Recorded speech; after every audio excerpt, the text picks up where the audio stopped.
On this episode of Hidden Happy Valley, we're going to look at the Mountaintop's heritage with Zach.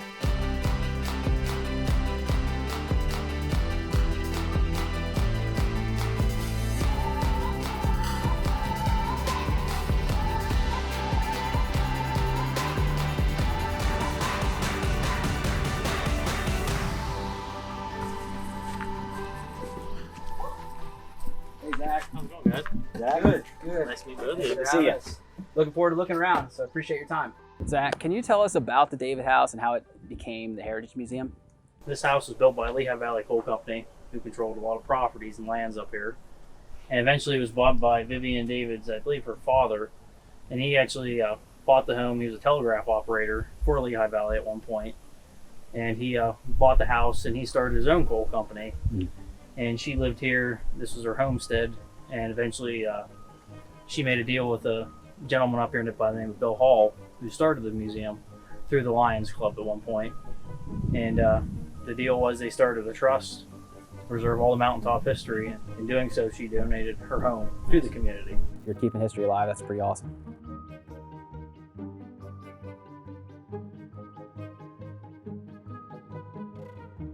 What's this here? So they have their vertical heights, and it's their minutes and everything. I think it's how they determine what graduation they follow. Because then they had horizontal corrections, and it's glued onto a shingle. Wow. I found that one back in the basement, along with all these maps. Right. That's awesome. He kept them, and now you have them. Carrying on Yeah. the legacy. So I see you have a map of Slovakia here. Yeah. That's cool. So a lot of the, In honor of our... yeah, your heritage. A lot of folks come from this area. Ended up working here, living here. This is all hand-drawn on blueprint paper, so it's lucky it's even here today. Right. Now this is actually a different draftsman than later maps. 1892. Coal Tipple Snowshoe Division. Then you can see there's a kid in there. He's not very old. Yeah, wow. Yeah, he's got his lamp on. Got your mine mule. That is a small hole. Yeah, just big enough for the mule to stand up. Water reacts with the carbide. It makes a flammable gas that burns filthy. And you just...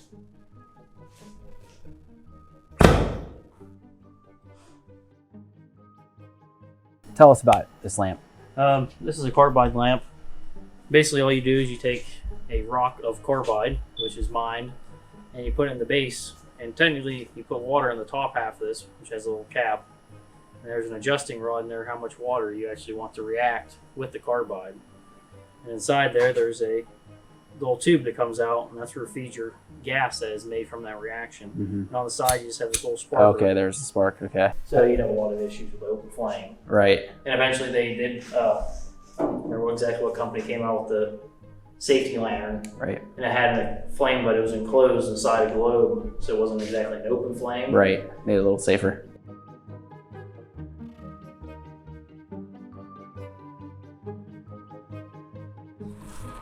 In an article I read in Snowshoe Times, I think it was 1912, Pennsylvania Railroad inspector who was in charge of inspecting all rail lines in the state. He was coming up here to inspect Bellefonte Snowshoe Railroad's trussels, and he went underneath the trussel and it was too short and took his smokestack off his train. Jeez. Ooh. That was on the front page. That was the biggest news of the week. Yeah. We're standing at the site of the Beach Creek Trestle for the Bellefonte Snowshoe Railroad and what remains of it.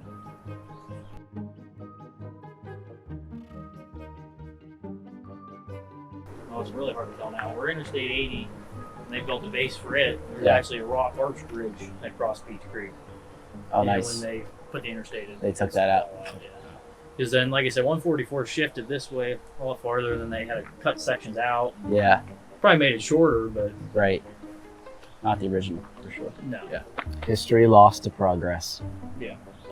So people came along, they took whatever they could find. They got it, yeah. And when they tore this one down, I do believe they scrapped this trestle. Yeah. Oh yeah, the iron. Yeah. Path of least resistance for a lot of, unfortunately, is the fate of a lot of history. And it was built in 1858, 59 era. Yeah. And you'll see on the one we're walking to, the left side of it's falling down and this side's falling down. So my guess is when the trestle collapsed, it pulled Pulled some of that off. Yeah. You said this is the embankment. You call it. Yeah. We'll go down here Yeah. to the other one, and the footers are still left. Okay. Where they would have built the wood up from. Okay. Yeah. That's what this one was here. No one's putting new trestle in here. No, not anytime soon. I don't think. Wow. I know at first they just were hauling coal and stuff like that, but then so that's pretty early for passengers too. That's Oh yeah. yeah. That article that's in 1879. That was it. This area was really common for like sightseeing. Yeah. Recreation. Yeah. Yeah.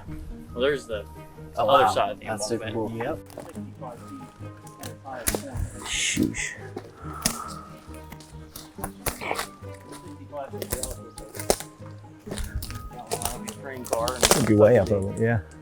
Yeah, I mean, the beams probably were 8 by 8, 10 by 10s. Left side of that, the rock on top would have been the top pier, Mm-hmm. and that left side gave way quite a bit. So the train, when it collapsed, it was actually on that end. It didn't make it very far on the trestle before it gave way. And in the picture, you can see the car and roughly the locomotive sitting down there. There was, of course, a tender car behind it, and it collapsed. And there's a picture of a group of gentlemen sitting on top of this looking across. There he is. How's it look up there? It's pretty high up. Yeah.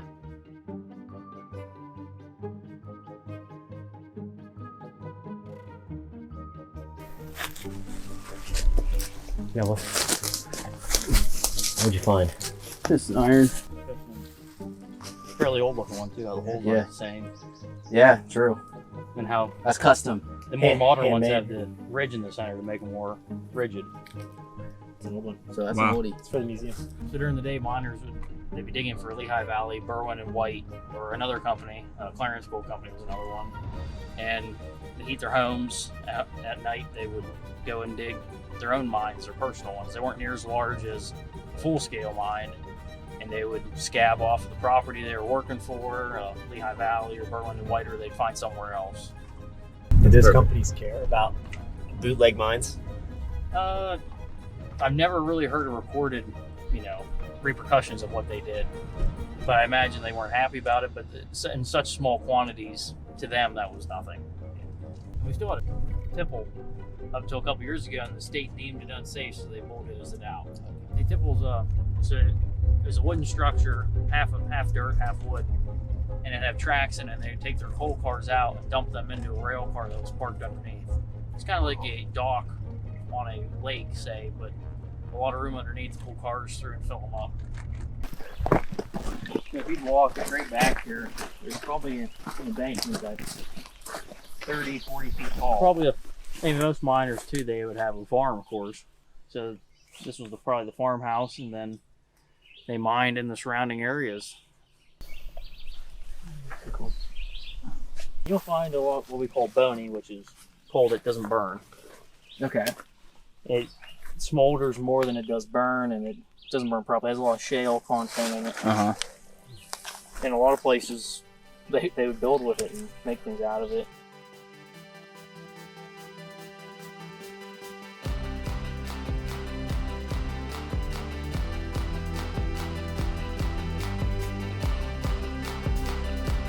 This is what you wanted, right? An adventure. Well, it's fairly deep one too.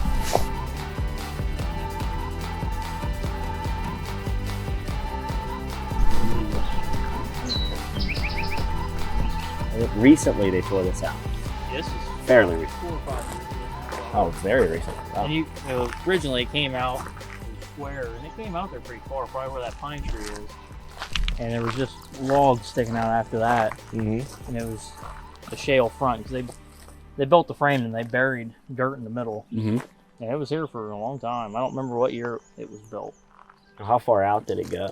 It would have went on the other side of the track. All the way over to the other side Yeah. and then just stop. Yeah, not very far. Yeah. Which, in reality, was probably That'd be pretty 60, far. 70 feet. It was all enclosed the whole way out. This section probably just went flat. And as it narrows, they would actually have railroad ties, and that's what their rails would sit on. Okay.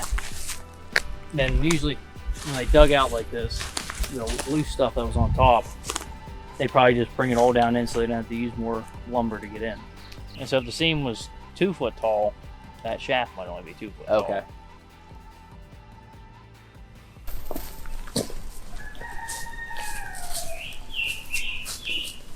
And Going in. it's a shame that there's really not any more of this style mine open. Right. The nearest one was Patton, PA, the seldom seen coal mine, but I think they closed it now. Just coal mining in general, like what was the life of a coal miner or this kind of a mine? Get up before daylight and walk to work most of the time because most miners, they didn't have their own equipment. They had their picks and shovels maybe, but they didn't have horses, a lot of them, or if they did, they had to stay on the farm to work during the day. So then work all day underground, might come out during the day. You might not be the one hauling coal out of there. It could be someone else. You could be underground all day. And most lunch boxes they had a compartment at the bottom they'd put water in, drink all day. And then they could come back out for water or whatever else they needed. But then you go home and it might be dark when you're leaving and you might go home and farm yourself. Or go home and dig your own mine to heat your house because you can't afford the company's coal. And day in and day out, pretty much the only day I'd imagine they had off was Sunday. Right. And even then, they're probably out working then too. Yeah, it's just amazing that this isolated place, and this isolated place in Center County, is bringing in people from Central Europe. But it's it's the coal mining culture and the labor force at the time, America at the time. Yeah. And also just the idea of the American dream, maybe wanting to come over here in general and willing to work and start in a coal mine, and then go from there.